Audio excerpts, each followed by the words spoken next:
Howdy guys, welcome to this video tutorial.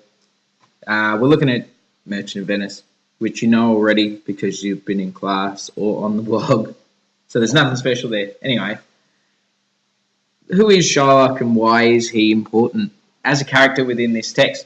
Because yeah, he's Jewish, so what? What does that even mean?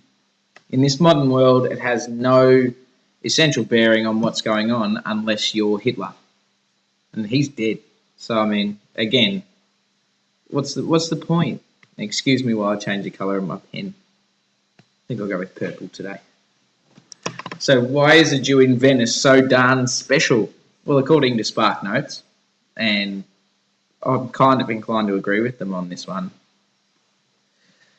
The Merchant of Venice's Italian setting and marriage plot are typical for Shakespeare's early comedies. However, Shylock is someone who elevates this play. Now, why? Well, he wants a pound of flesh. And no, that doesn't mean he wants to pound flesh. But he's a memorable villain, and he raises up the question of whether Shakespeare endorses anti-Semitism. Now, of course, in these times, the Jews were extremely marginalised within England.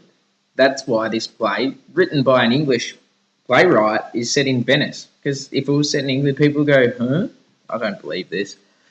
Now, also, Christopher Marlowe's The Jew of Malta was an extremely popular play in the time period shortly before Shakespeare wrote this. So, being the guy that he is, he's drawn on something, he's building on something, and he's created Shylock, who I think is just the most fantastic kind of antagonistic villain going on in any of his comedy plays. Now, you can read all this stuff. I'll attach the words, and there's a link here as well if you want to go to the website. You can read through that, but basically, the Jew in Venice is in Venice because there's no Jews in England at the time, and there's issues. The Christians were quite pious, and they didn't like the Jews for a number of reasons, one of them being their money lending, which I'll move on to now. Why does Antonio hate Shylock so bad? And he does. Now, Shylock's understanding of Antonio sheds a bit on it. I hate him for he is a Christian, but more for that in low simplicity he lends out money gratis and brings down the rate of usurance here with us in Venice. If I can catch him once upon the hip, I will feed fat the ancient grudge I bear him. Ancient? There's a little something to think about. He hates our sacred nation, and he rails, even there where merchants most do congregate on me.